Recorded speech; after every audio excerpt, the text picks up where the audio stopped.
From WBAL TV 11, this is breaking news. That breaking news, the manhunt continues for 24-year-old David Linthicum, last seen at a home in Cockeysville. Baltimore County Police, with the help of neighboring agencies, have spent all day following leads, but so far there are no signs of him. 11 News reporter Barry Sims joins us live from where this all started yesterday. And Barry, people you spoke to in the area are understandably nervous. They are, and police are asking people in the area to shelter in place, stay in their homes. 7 schools were closed because of this manhunt, and the search is ongoing. We're looking everywhere right now. And as the search continues for a 24-year-old man in Baltimore County, police give an update. They now say David Linthicum was last seen wearing a dark short-sleeved shirt and dark shorts. Considered armed and dangerous, Linthicum is on the run after an encounter Wednesday with police at his family's home on Powers Avenue in Cockeysville. We were called to this home for a subject who was in crisis, and that's why we were at the location. We were escorted by a family member downstairs, and that's where our officer was injured. Police say the officer was struck during gunfire. The officer was treated at an area hospital and released. The manhunt by air and on the ground forced the closing of various streets and neighboring schools. I think it's a crazy situation to be in, very in your face and in the neighborhood. You wouldn't think it would be, something like that going on around here, and he's not caught yet. Hi. Baltimore County Police say officers from Howard, Carroll, and Harford counties and Maryland State Police are assisting in the search. Reporting live, Barry Sims, WBAL TV 11 News. All right, Barry, thank you. And here's a close look now at where this is all happening. As Barry mentioned, a shelter-in-place advisory is in effect for people in Linthicum's Cockeysville neighborhood. He lives on Powers Avenue. You can see it there. It's between Warren Road and Paper Mill Road. And there is a lot of wooded area in that vicinity. And residents are asked to stay inside unless they absolutely need to be outside. We would continue to ask members of the community to remain vigilant.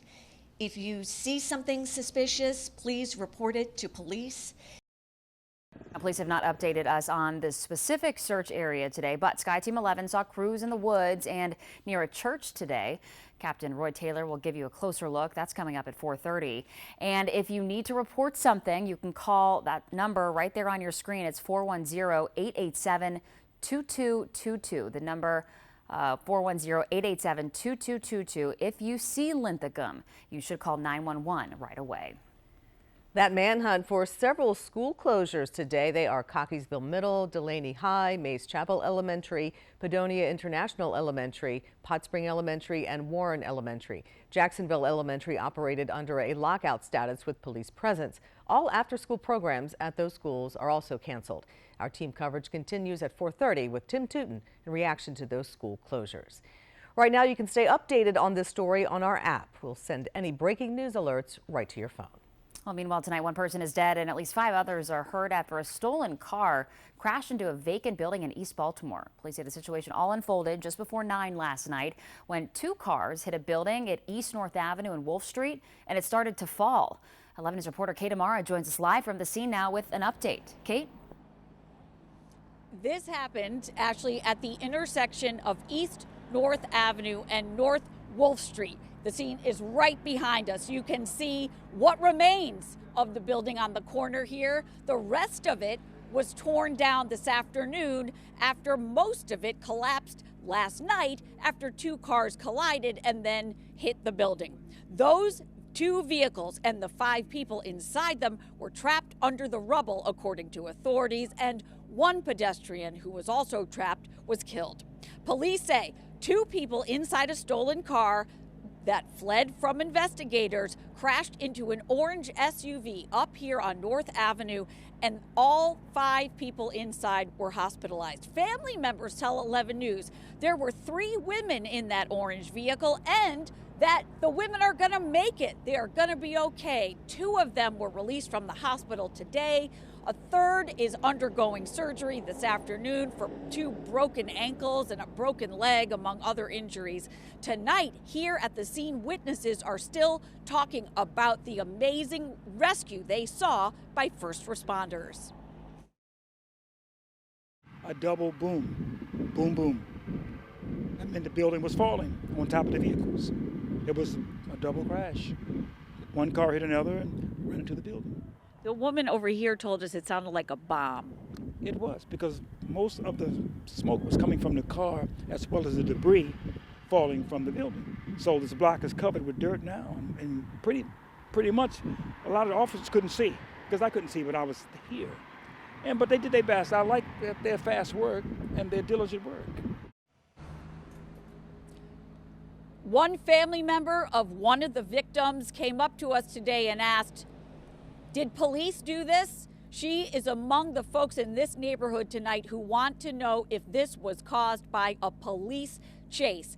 Police are not calling it that. They are only calling it a car that was being investigated and that fled. People here also talking about the abandoned and vacant buildings that need to be torn down. We'll have much more on all of this coming up at 5 and 6 o'clock. Reporting live tonight, I'm Katie Mazur, WBAL TV 11 News. Okay, thank you. Officials are investigating the cause of an early morning fire in East Baltimore. Fire crews responded to Darley Avenue and say flames were coming from every floor of a vacant row home. Baltimore City Assistant Fire Chief Roman Clark tells us 6 people were inside the home next door. They were able to get out before the fire department arrived. The units were here on the scene within minutes of the call. So they made a very rapid attack on it and did an excellent job. No one was hurt. 11 News will update you once a cause is released. Parents and community leaders are making their voices heard about safety and other issues within city schools. Last night, Edmondson Westside High School hosted the Baltimore City Schools Community Forum. People expressed their concerns about safety and the overall learning environment after 2 teens who attended Edmondson Westside were killed in separate shootings this year. Some of them don't want to go because they're not learning anything. And some of them don't want to go because they're afraid. When I hear that a student is scared to go to school, that breaks my heart. It breaks my heart. And so we all know that education is the answer. And so we have to create buildings and spaces and places that students feel safe to learn. This was the 3rd community forum held at city schools this year. The next one is at Dunbar High School on April 19th. Well, we now know who died in a shooting Tuesday night in Northeast Baltimore. Police say 42-year-old Joseph Garrison was shot multiple times on Ridgecroft Road. He died at the hospital. Officers said a 24-year-old man was taken into custody and questioned by detectives. They have not said if that person will face charges. We also know who was killed Wednesday morning in Laurel. Police say 32-year-old Antoine Conyers was found dead after officers responded to a shooting on Russet Green East. A witness told police the suspect left the scene in a dark sedan. So far, no arrests have been made. Police say the suspect and the victim knew each other. All right, now police are investigating a shooting in Northwest Baltimore. This happened around 11 last night. Officers responded to the hospital after a shooting victim walked in for treatment. The 46-year-old is expected to be okay. Police tell us the shooting happened on Madison Avenue. Anyone with information is asked to call police. A guilty verdict in the trial of a man accused of killing Cornell Young in 2021. The jury found 24-year-old Shamon Taylor guilty of first-degree murder, robbery, and weapons offenses. He faces life in prison plus more than 100 years. Taylor is the last of 3 men convicted in Young's death. The governor, state house presiding officers, and nearly every Democratic legislator stood in solidarity today behind a package of 4 bills designed to protect a woman's right to choose. David Collins has that story from the State House. New at 4. The bill that would have the most impact asks voters through a referendum to enshrine abortion rights in the state constitution. I definitely think it should be part of the Constitution. A woman's right is a woman's right. It's our body and we deserve to do what we want with it. Governor Wes Moore joined State House presiding officers and Democrat legislators in support of a package of 4 bills to protect a woman's right to choose, including enshrining the right to an abortion in the state constitution. It is the only way to ensure that the rights of future generations of Marylanders are protected. We can't take anything for granted in the future. Reproductive care must be a right enshrined in our Constitution, so it can never be up for debate or used as a bargaining chip. But State House GOP caucus members consider it a political move and unneeded. I think this is an effort to gin up their base to get people to the polls next year. It's unnecessary, and Maryland does not need abortion in our state constitution. Other bills in the abortion rights package are designed to protect personal health information so that providers and patients don't face retribution by anti-abortion activists. Another prohibits a judge from another state where abortion is illegal from going after providers and out-of-state residents seeking an abortion in Maryland. There's also a measure requiring schools to develop a plan to refer students to a range of reproductive services, including contraception and abortion. They're a message to our children and our grandchildren that we will not let their reproductive freedoms be rolled back. We will not be intimidated. We will not let abortion care become stigmatized in the state of Maryland. Although there's a Democratic majority at the State House, it will take a 3/5 vote in both chambers to put the constitutional amendment on the ballot. Reporting in Annapolis, David Collins, WBAL TV 11 News. I'm Deborah Weiner at the 11 News Live Desk. The death toll from the catastrophic earthquake impacting Syria and Turkey has now topped 20,000. 72 hours after the initial quake struck, experts say the likelihood of people surviving much longer grows much, much smaller. Still, across the region, searching continues with international teams now reaching a number of different sites. U.S. teams are on the ground and actively searching, and more international aid is on the way. The United Nations says that aid trucks have crossed the border from Turkey into northwestern Syria, held by the rebels for the first time, delivering urgently needed aid there. The UN envoy in Syria says it needs absolutely everything. New drone video out of Turkey shows the scale of the destruction caused by Monday's earthquake. This new image is out of Turkey, and it shows the scale of the quake. This is the city that is near the epicenter of the 7.8 magnitude quake. As you can see, it's just flattened. Numerous buildings have collapsed, and rescue workers remain busy scouring the debris, looking for any signs of survivors. It's just heartache there. We also continue to hear about miraculous rescues from the areas hardest hit. A 21-year-old was saved during the 84th hour after the earthquake hit. 21-year-old Fiat Camber was also rescued alive from a collapsed building in Halle, and he was taken directly to a hospital. So there are good stories, but time is certainly not on their side. Those rescue efforts continue tonight as crews hope to find victims still alive under that rubble. From the 11 News Live Desk, I'm Deborah Weiner. Mindy? Devastating. Thank you, Deb. Well, still ahead on 11 News at 4, President Biden visits Florida as he eyes a potential 2024 presidential run. What he's expected to discuss during his visit. And House Republicans challenged the president's stance on COVID, their criticism to end the pandemic policies. And we continue to update you on the search for a man accused of injuring a Baltimore County police officer. 11 News reporter Dr. Tim Tootin will have a live report coming up at 4:30. Okay, if you're just tuning in, the search continues this afternoon for a man wanted by Baltimore County Police. They say David Linthicum is considered armed and dangerous. Yesterday, officers swarmed his Cockeysville home and say he shot at them. Linthicum was last seen wearing dark-colored shorts, a dark-colored short-sleeve shirt as well. If you see him, you're asked to call 911 right away. Well, President Biden takes his Medicare and Social Security message to Florida, marking his second battleground state visit in as many days. He'll contrast his thoughts on Social Security and Medicare with those of Republican lawmakers in a state home to a large senior population. And as Alice Ball reports, it's also home turf for his top two GOP rivals as Mr. Biden gets closer to announcing a 2024 re-election bid. President Biden in Florida today, taking his post-State of the Union message to a political hotbed, home to two likely 2024 rivals, former President Trump and Governor Ron DeSantis. Let's finish the job.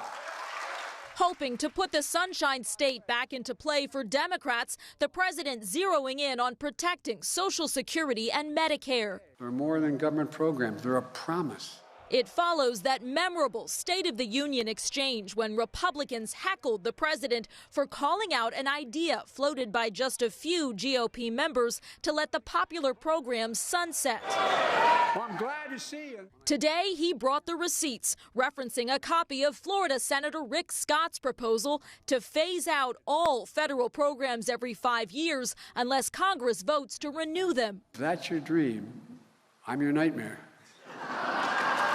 Senator Scott firing back, accusing President Biden of taking his words out of context. In that same plan, I said Congress needs to once a year tell the American public how they're going to make sure those programs don't go bankrupt. Most Republicans, including party leadership, oppose cutting the programs.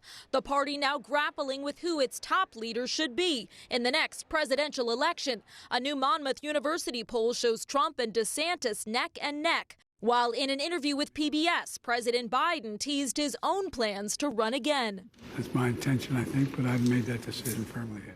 The 80-year-old insisting he's fit Watch me. for the job. President Biden also said in that interview he would be thoroughly honest if any health issue were to arise that would keep him from doing the job.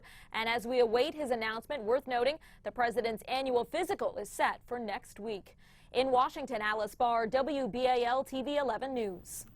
Well, House Republicans are again challenging the Biden administration's COVID stance. They voted on Wednesday to get rid of one of the last remaining vaccine requirements. 7 Democrats voted with all Republicans in the House to end the requirement for non-U.S. citizens flying into the country be vaccinated against COVID or take other quarantine precautions. Republicans argue the bill is an overreach by the Biden administration. And the White House defends the policy, saying, quote, just as the establishment of this public health policy was guided by science, any termination or modification of this policy should be as well. The White House says the requirement for international travelers will be reviewed as the public health emergency is set to end in May. Now, your WBAL TV 11 weather forecast with Chief Meteorologist Tom Tasselmeyer. Another April-like day here in February with temperatures in the 60s and even some 70s in the mid-Atlantic. Unseasonably warm weather all the way up into parts of the northeastern United States as well. And I think we're going to be able to sneak in at least one more day of this before some cooler weather settles in for the weekend. But today, don't even need the winter coat. 68 so far. These are the high temperatures reported so far. 68 at the airport, 72 in Charlottesville, 75 Charleston, West Virginia. Cleveland up to 68 degrees. Here in February, the time of the year when they're usually getting plowed under with heavy snows, but not this year. These are the current temperatures. We're still at 67 in Salisbury, Sykesville 63, even out to Frostburg and Oakland. When Oakland is in the 60s in February, you know you're in a warm weather pattern, no doubt about it. A couple of sprinkles have popped up in this warm air, this very spring-like weather pattern. Those little showers are passing just north of Baltimore, as you can see, and will be gone in the next hour or so. It's all a part of a storm that does have some winter weather with it, but it's way up in northern New England, Canada, or on the backside of that storm across the upper Midwest. That's where the cold air is. We're on the warmer side of it, and as the storm makes its way through the St. Lawrence River Valley, we'll continue to have those mild temperatures all across our area tonight and really for tomorrow as well. That storm will depart, and then we'll keep an eye on the next one. Notice some snow now coming down here into the Texas Panhandle. This is an upper level weather disturbance that's going to drop down toward the Gulf, swing across the southeastern United States, and dump probably some heavy snow in the mountains of North Carolina, maybe southwest Virginia, and then emerge off the Carolina coast on Monday morning. On that track, it looks like it's going to do most of its damage as far as rain and snow just to our south, and the snow will be confined to the higher elevations because there's just not enough cold air around here for that system to work with. So we're looking at maybe a chilly rain here in parts of Maryland on Sunday afternoon.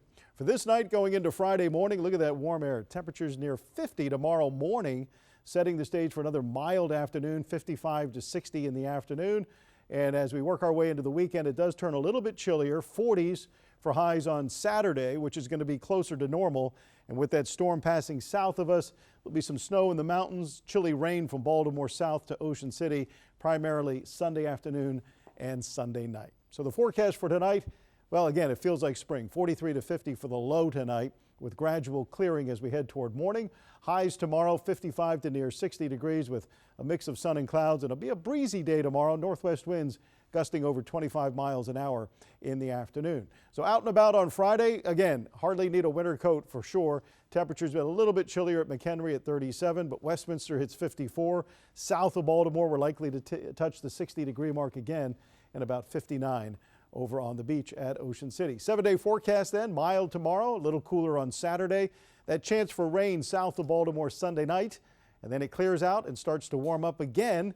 Mid-50s on Monday and Tuesday, and look at that, Wednesday and Thursday next week, 62 to 65 degrees. All right, I like that, Tom. Thank you. Okay, although the Baltimore area hasn't seen much snow this winter, there are still salt boxes to be used just in case. Local artist Juliet Ames painted this salt box with a picture of Orioles legend Jim Palmer. The Hall of Fame player was the winningest pitcher during the 1970s. Apparently his nickname was Cakes because he ate pancakes for breakfast on the days he pitched. Baseball players are very superstitious that way. Oh, yeah. You got to do the same thing until you win. Well, who is that over there? The Maryland Zoo posted this picture of ring-tailed lemur Fern looking curiously as Jake, the red-footed tortoise, explored the chimp forest. During the colder months, outposts featuring animal ambassadors are occasionally found indoors around the zoo. I couldn't find the lemur first. He's way up there in the top. Okay, thank you. I I know. Find him either. I don't have my glasses he's on. He's peering down at the tortoise. Okay. It's like, hey, it's not your place. It's cute. All right, still ahead in 11 News at 4. A Michigan driver in distress.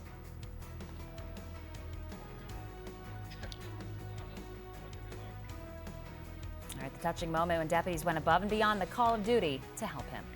Plus, the big game is this weekend, and zoo animals are making their predictions for Super Bowl 57. In today's must-watch videos, Michigan County deputies responded to a call about a motorist on the side of the road. Once their routine investigation turned into a really touching moment. Take a look. Is there anything I can do to help you? I could use a hug. I'll give you a hug.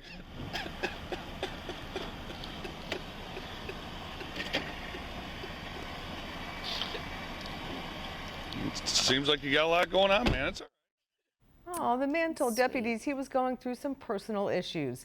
The deputies stayed on scene for about 20 minutes, comforting him and offering resources.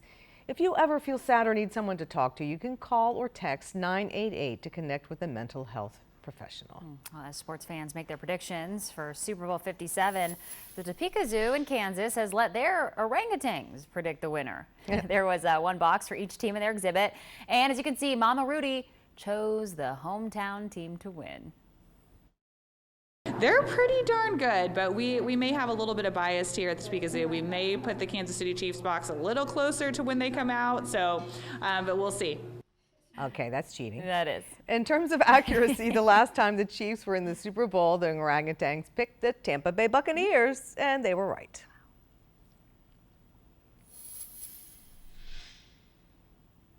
And at the Blank Park Zoo in Iowa, a 5-month-old giraffe made his Super Bowl pick. Zoo staff set up 2 bundles of food, one with the Chiefs logo, the other with the Eagles. At first, the giraffe couldn't decide which one to take a bite out of until Mom stepped in to help. Once she took a chomp out of the Chiefs, he followed suit. Okay, 2-0 Chiefs. Yeah, We'll might see. be something to that. All right, still ahead in the next half hour of 11 News at 4. About 1 in 3 Americans are pre-diabetic, the supplement you may want to start taking if you're one of them. And a red flag for parents about drinking, the age when experts say binge drinking usually ramps up.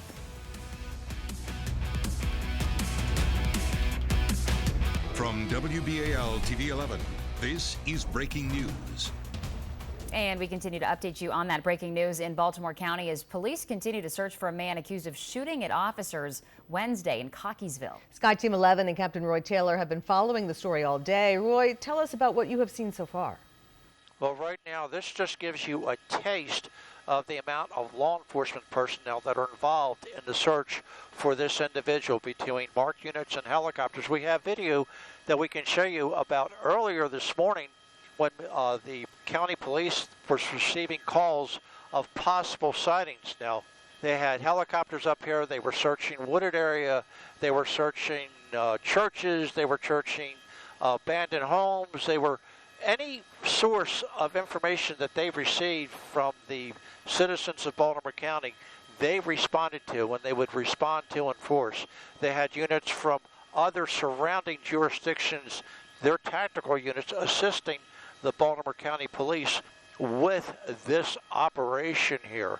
So what they're asking, check your video from your home cameras.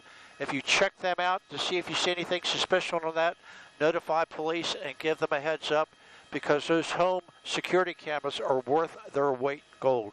We're still going to monitor the situation up here in Cockeysville, and as we get more, we will update you. Reporting live in Sky Team 11, I'm Captain Roy Taylor. All right, thanks, Roy. Again, Baltimore County Police continue to search for this man, David Linthicum. He was last seen wearing dark-colored shorts and a dark-colored short-sleeved shirt. If you see him, call police right away. Do not approach him. Just call 911. He is considered armed and dangerous. The officer that was hurt when Linthicum opened fire yesterday is now out of the hospital and recovering at home. Now, the Baltimore County school system did make the call to close schools to the manhunt, or because of that manhunt, early this morning. The decision was made after district leaders consulted with Baltimore County Police. 11 News education reporter Dr. Tim Tootin is at Delaney High School with reaction. Delaney is one of a half a dozen Baltimore County public schools forced to shut down today. In all, this affects more than 5,000 students and staff members. The district said it followed the lead of the police department, which is concerned about the safety of residents. For parents, what's taking place is a necessary disruption. You think this was the best call by the administration? Oh, I think it was the best call. We need to adhere to what our Baltimore County Police and school officials say. Absolutely. They put the children first, and as parents, that's what we want. And of course, the hope is that they can get back tomorrow. I mean, we don't hope this will last for a day or two. No, of course. We don't want the community living in fear, and we want our Baltimore County Police safe and our community safe. So no, I hope the kids are back in school tomorrow. Besides the half a dozen schools closed today, a number of other schools in the area implemented what they called a lockdown or temporary lockdown. At Delaney High School, Tim Tootin, WBAL TV 11 News. All right, Tim, thank you. And right now you can stay updated on this story on our app. We'll send any breaking news alerts straight to your phone. Our live team coverage on the search continues at 5 and 6.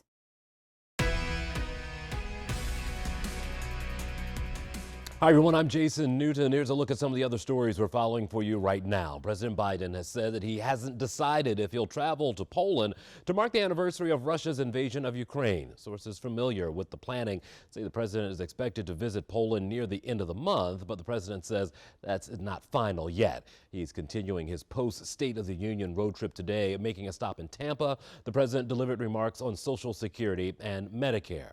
Congress will put the acting chief of the Federal Aviation Administration on the hot seat next week.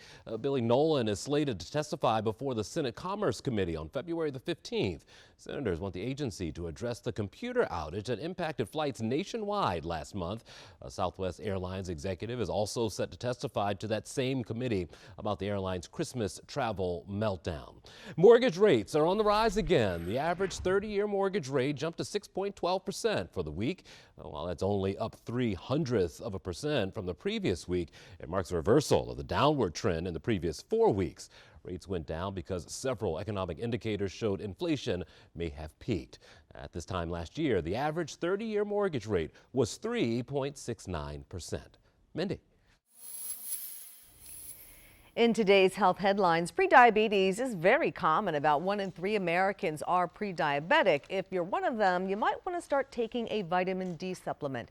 A new study shows a higher vitamin D intake among people with prediabetes was associated with a 15% reduced risk of developing type 2 diabetes. But researchers caution you should talk to your doctor before adding vitamin D to your routine. A red flag for parents of teenagers and young adults about binge drinking. A new study shows high-intensity drinking, which means 10 drinks or more in a row, ramps up very quickly in high school. The study involving several hundred adolescents revealed it took just 2 years after a teen's first drink to escalate to high intensity. Family history of alcohol problems was associated with high-intensity drinking at a younger age, which in turn is associated with symptoms of alcohol use disorder by age 20. If you happen to have a child with obsessive compulsive disorder, it's not your fault. It's not because of your parenting. It's because of your genes. A large study involving more than 27,000 individuals shows OCD is passed on from parent to child, mostly through genetics. This contradicts previous research that suggested parenting and a child's environment raise the risk of anxiety disorders.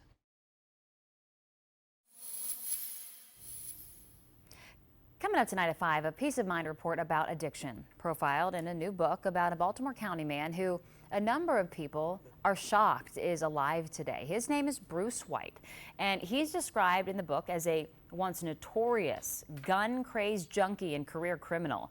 11 News anchor Deborah Wiener sat down with White, who is open about his addiction that started at age 14. I was 44 when I got clean. I came home from prison at 46. I'm 63, and my life is beyond my wildest dreams. Well, tonight, Deborah talks with White and the book author about the biography called Don't Count Me Out, a Baltimore dope fiend's miraculous recovery. It's dedicated to the still suffering addict who may find inspiration in White's life story. Well, can't wait to see that. Me too. Still ahead on 11 News at 4, many U.S. crews are involved in search and rescue efforts in Turkey and Syria. The methods they're using to find survivors. And another person is accused of stealing monkeys at a zoo, but not in Texas. How many animals Louisiana police say the suspect stole? Consumer correspondent Jeff Rossin has the newest information on the cost of car insurance, why it's on the rise, and a few ways to beat the surging costs. And the Ravens are helping fans celebrate Valentine's Day. New at 5, 11 News reporter Jennifer Franciotti shows you the special program you can receive. How long will the spring-like temperatures hang around? We've got the 7-day forecast and some changes coming up.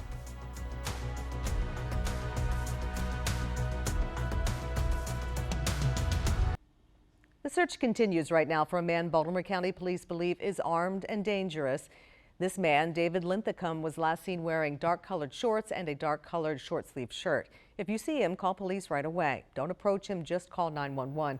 11 News will have team coverage on this search at 5 and 6. Well, there's one thing we are all paying more for, and that is hurting us more than ever. Our chief national consumer correspondent, Jeff Rossin, has the newest information on the cost of car insurance and a few ways you can beat the surging costs. Jeff.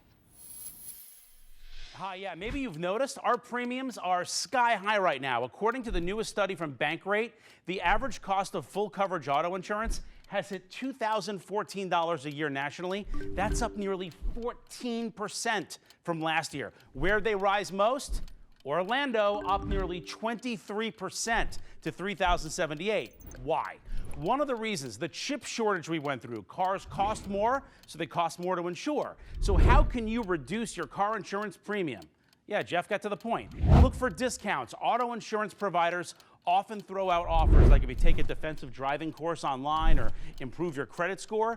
There are even low mileage discounts. Some companies offer you deals who drive a lower than average number of miles per year if they carpool to work, or if your teen driver is away at college and doesn't drive the family car that often. I'm going to put a list of these tips and more on RossonReports.com. That's all for today. Back to you. In this afternoon's Consumer Alert, you may want to wait before filing your taxes. According to the IRS, that's because of all of those state relief checks sent out in 2022.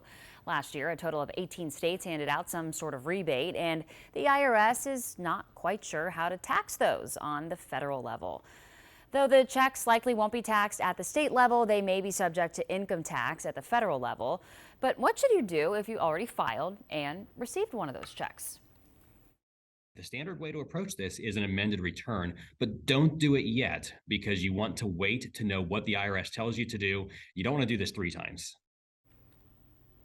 All right, well, the Super Bowl is days away now, and some items on your menu may go past your budget. That's according to a new Wells Fargo Super Bowl food report. Beer prices have jumped 11% from last year, with wine up 4% and spirits up 2%. Experts say you should plan ahead and tackle food as a team. Ask half of your guests to bring something salty and half of your guests to bring something sweet so you don't end up with either all chips or all dessert.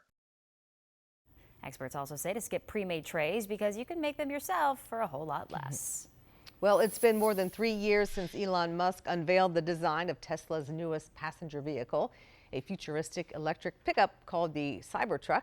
Last month, the company announced production will start in Austin, Texas by year's end. Tesla says it's designed to have the utility of a truck with the performance of a sports car. There's concern there will be an even longer delay in production. Emergency management authorities in Louisiana are assessing a trail of destruction following severe storms there, including possible tornadoes last night. Shay Tanguy with our sister station in New Orleans reports. Yeah, we're here along Tangipahoa Road where, the devastation is a lot. Now that it's daytime, we're actually starting to see all of the damage in this area following that tornado that hit last night. I'm just going to have my photographer pan a little to her left where, as you can see, just a lot of debris from the tornado. You see a trailer completely collapsed. Just walking in this area, so much devastation. Just driving earlier, that's all we could see was just homes collapsed. This one right here to your right, the owner of this home, he tells me that he was actually inside with friends when he heard loud sirens and then felt glass. He says he just ran for cover, just praying to God, hoping that he would be okay after the tornado passed. But as you can see, parts of his roof is missing. A lot of his furniture is actually out on the front yard. And he tells me he's just thankful that he's okay and his friends are okay. Yeah, I heard the rain, then it sounded like a train. And once we heard that train sound, the whole roof came out. When the roof came out, then the wall just fell and just went to falling on us. It's crazy. It was very scary though. I can't say that. That was the scariest thing I ever been through. Parish officials urging residents not to drive in this area if they don't absolutely have to. There's a lot of down power lines in this area, a lot of nails just sticking out all over the place. So you definitely want to be safe. Long road to recovery when it comes to folks who live in this part of Tangipahoa Parish. Spring-like weather pattern across the eastern half of the country, producing spring-like severe weather down on the Gulf Coast several times in the past few weeks. Around here, temperatures felt like April again, well up into the 60s and 70s from Baltimore south, and pretty mild even going up into Pennsylvania and parts of the Northeast. Central Park hit 52 degrees today. We were within 1 degree of tying the record high, 68 for the high at BWI today. On this day in 2001, the temperature hit 69 degrees, so we were just 1 degree away from tying that record high. 23 degrees above the 30-year average, or what we call normal for a high temperature. Our normal high is only 45 degrees. Still 55 at Fort McHenry, 59 in Joppa, and 56 at Annapolis. So you can see the cooling effect of the bay water, or down on the coast at Ocean City. But if you get away from the ocean or the bay, temperatures are in the 60s all the way into Sykesville and Frostburg and Oakland. Morgantown, West Virginia is 73 degrees right now, so we are still in that warm air mass. There are a couple light showers and sprinkles tracking right along the Maryland-Pennsylvania line. That'll be out of here in the next hour or so as this storm heads up through the St. Lawrence River Valley, takes the snow from the northern Great Lakes into eastern Canada and northern New England. They're still in winter mode up there, just 23 with some snow headed toward Caribou, Maine. But we're getting the warm southwesterly flow on the south side of that storm track. Meantime, a new storm is dropping into Texas. This is in the upper atmosphere, and it'll drop down to the Gulf, cut across the southeast, and then right across the Carolinas and off the Outer Banks. And on that track, it's going to dump some heavy snow in the mountains because the mountains have the colder elevation. But in the lower elevations, it's going to be a chilly rain for most of us as that system passes south of us on Sunday. But look at some of these snowfall totals that are possible by Sunday night into early Monday morning. Those southern Appalachians through the mountains of North Carolina could get over a foot of snow down there. And even southwestern Virginia with some higher elevation get some snow. Even North Georgia in the mountains there. But here and in the lower elevations east of the mountains, it looks like a chilly rain, mainly south of Baltimore Sunday night. Tonight, 43 to 50. That's pretty mild for this time of year. Highs tomorrow, mid to upper 50s with a mix of sun and clouds. A bit of a breeze out of the northwest at 15 to 25 miles an hour. There's your Friday forecast. Again, above normal temperatures statewide. Saturday, it will turn a little cooler, but we're only talking about 40s for the highs across the state and 30s in the mountains. And then on Sunday, from Baltimore south, especially in the afternoon and Sunday night, a chance for a chilly rain with temperatures in the 40s to finish up the weekend on Super Bowl Sunday. By Monday, though, the temperatures are turning around again. We're back to 57, and it looks like we're going to hit the 60s again on Wednesday and Thursday next week. All right, Tom, thank you. Well, Disney will not let go of Frozen or Toy Story anytime soon. CEO Bob Iger said plans are in the works for additional sequels to both hit franchises. The first Frozen film hit theaters in 2013 to a massive reception and was followed up with Frozen 2 in 2019. The first installment of the Toy Story franchise premiered in 1995 and was an instant classic. The newly announced sequel will follow Toy Story 4, which also premiered in 2019. Indiana Jones movies are known for their injecting cheeky humor into intense action sequences, but Indy himself says there's one joke you won't hear in the newest film. Harrison Ford told The Hollywood Reporter there won't be any punchlines about his age. That might be an obvious gag since the mischievous archaeologist is now 80.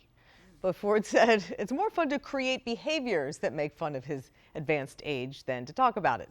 Indiana Jones and the Dial of Destiny hits theaters June 30th. You can now dunk like your favorite basketball player.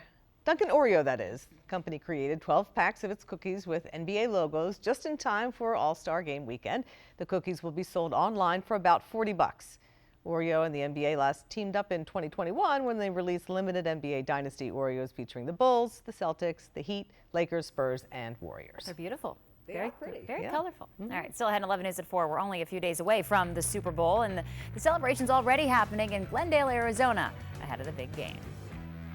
And here's a look at what we're working on for 11 News at 5. A manhunt in Baltimore County for this man considered to be armed and dangerous. Live team coverage from the ground and the air on the search and the lockouts it's prompted. Plus, new security measures at Morgan State University, but not everyone is on board with the new metal detectors. Reaction from students and an historic appointment for Baltimore County. Our Janine Donaldson introduces you to the new DPW and Transportation Director. Those stories and much more at 11 News at 5.